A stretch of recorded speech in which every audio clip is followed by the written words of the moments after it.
Dans l'affaire Sean Combs, on pensait tous que le témoin principal, le pion majeur de l'accusation, était Madame Cassandra Ventura.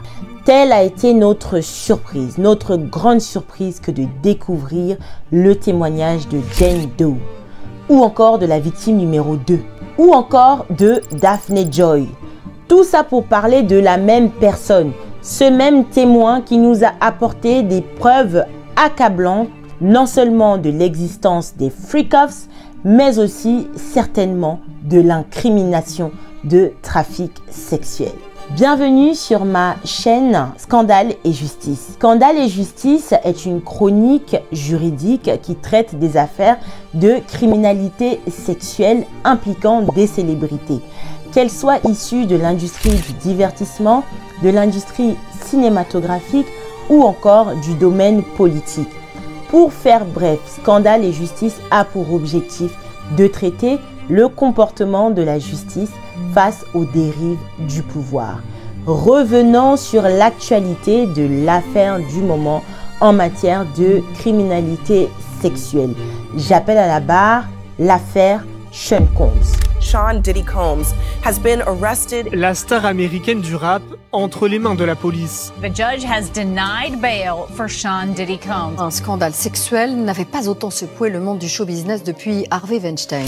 Sean Combs est accusé par les fédéraux d'avoir été à l'origine d'une organisation de malfaiteurs grâce à son entreprise Bad Boy Records, entreprise dans laquelle il aurait, grâce à ses complices, notamment des employés, fait usage de violences sexuelles, de violences physiques, de coercition, mais aussi de trafic sexuel.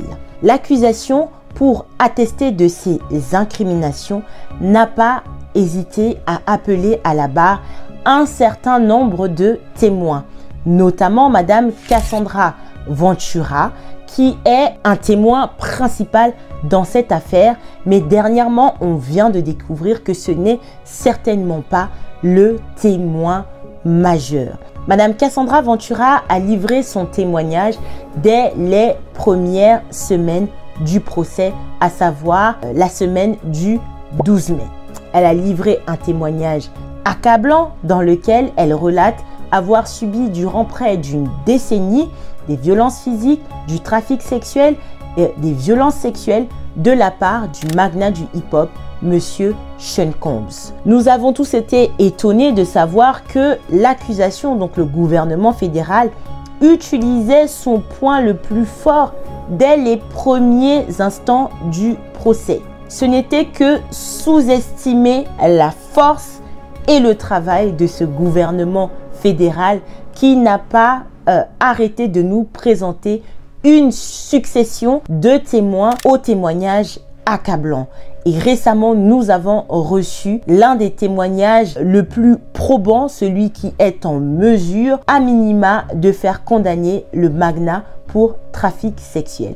Mais avant de vous parler de ces témoignages majeurs, laissez-moi vous dire que ce procès a failli être annulé. Laissez-moi vous expliquer le contexte. Il y a quelques semaines, une ex-amie de Madame Cassandra Ventura, prénommée Madame Brianna Bongolan, a été appelée à la barre pour témoigner en faveur de l'accusation. Dans le cadre de ce témoignage, elle relate donc avoir été témoin de toutes les violences et de l'emprise psychologique dans laquelle se trouvait Madame Cassandra Ventura. Elle atteste donc de l'existence de ces freak-offs, des violences conjugales, mais aussi des violences sexuelles et du trafic sexuel. Mais pas seulement. Elle témoigne également avoir été elle-même une victime directe de Monsieur Sean Combs. Elle dit avoir été harcelée par ce dernier et dans le cadre d'un épisode extrêmement violent, elle relate avoir été suspendue du 17e étage par le magnat du hip-hop.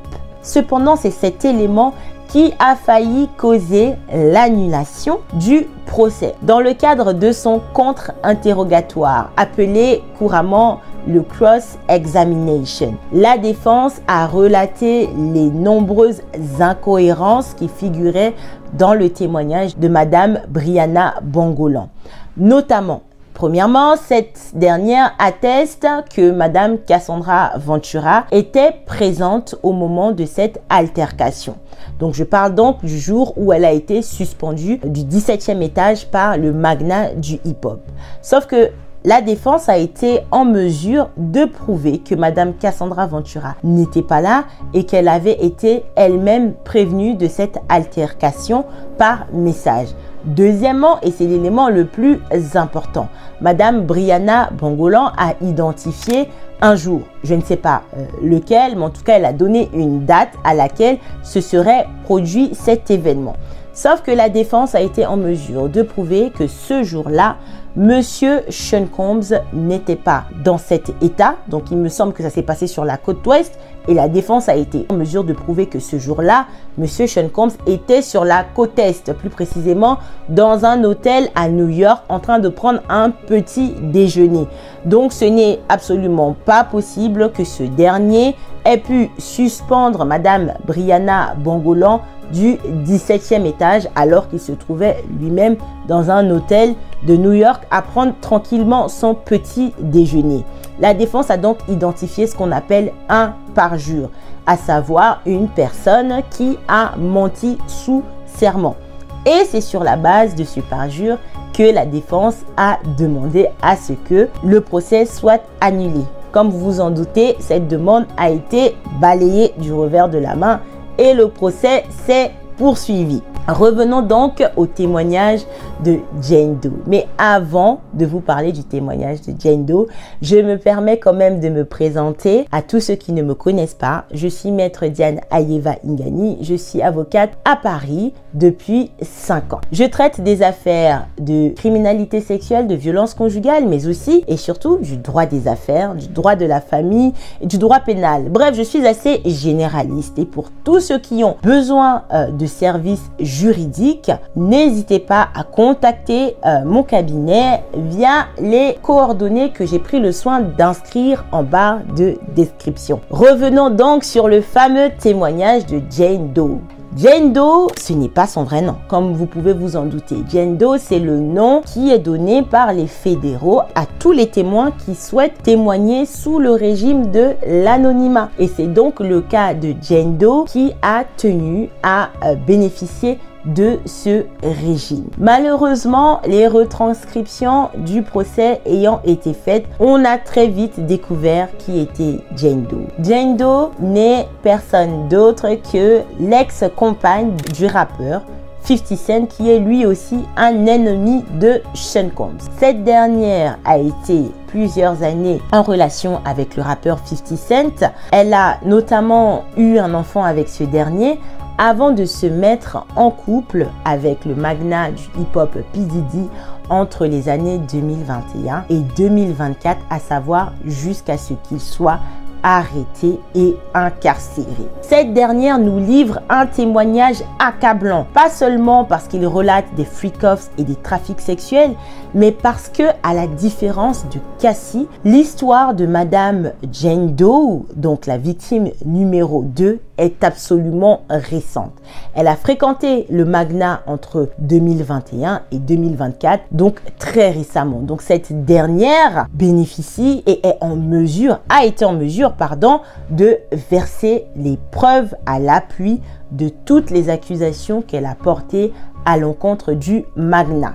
Contrairement donc à Cassie, qui a eu une relation entre 2011 et 2018, et donc on peut comprendre qu'il a été plus difficile pour elle d'alléguer de certains faits. Contrairement à Jane Doe, qui s'appellerait donc Daphne Joy, donc qui serait l'ex-compagne de 50 Cent, contrairement à cette dernière qui, elle, a été en mesure de fournir des emails récents, des textos échangés avec le magnat qui sont extrêmement récents et qui relatent non seulement des freak-offs et du trafic sexuel. Madame Jane Doe explique dans son témoignage que lorsqu'elle a pris connaissance de la plainte déposée par Cassandra Ventura, elle avait l'impression de lire son histoire. C'est quelque part pour nous dire que le processus et les procédés utilisés par Monsieur Sean Combs seraient globalement les mêmes d'une victime à une autre. Elle explique que lorsque elle a rencontré le magnat, elle était assez indépendante financièrement, c'était une influenceuse. Elle bénéficiait bien sûr d'une pension alimentaire de son ex-compagnon 50 Cent, mais elle avait également une activité professionnelle, notamment sur les réseaux sociaux. Elle vendait pas mal de produits. Lorsqu'elle rencontre le magnat, celui-ci prend une place énorme dans sa vie et tente, on pourrait même dire réussit, à l'isoler financièrement. Dès leur première rencontre, ce dernier l'oblige à prendre différentes drogues, notamment de la MDMA, de l'ecstasy ou encore de la cocaïne. Elle est très rapidement, entre guillemets, on peut dire, forcée à consommer des substances. Et ce dernier lui propose également très rapidement donc ces relations sexuelles impliquant plusieurs personnes, notamment les freak-offs.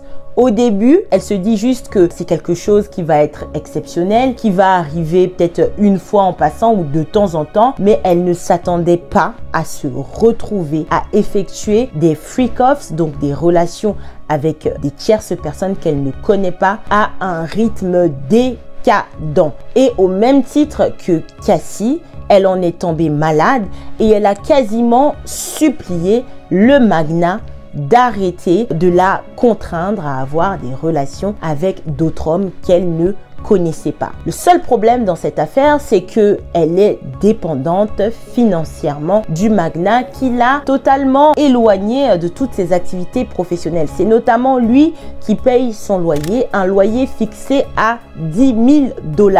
Et à chaque fois que la concernée menace d'arrêter les freak-offs, celui-ci la menacerait de ne plus payer son loyer. Alors bien évidemment, habituée à un certain train de vie, elle a jusqu'à ce que, et je précise, jusqu'à ce que le magnat soit incarcéré, à savoir en 2024, elle a continué à effectuer ses freak-offs en contrepartie d'une somme de 10 000 $ par mois. Donc 10 000 $, c'était le tarif que P. Diddy lui avait donné pour lui garantir le paiement de son loyer et certains virements divers et variés allant de 5 000 à parfois 15 000, 20 000 $ par mois. Malheureusement pour elle, lorsque le magnat est arrêté et que les perquisitions sont faites à son domicile, elle subit elle aussi des perquisitions et donc elle est contrainte à prendre un avocat qui est lui aussi, alors là c'est quand même exceptionnel, c'est cet avocat qui est lui aussi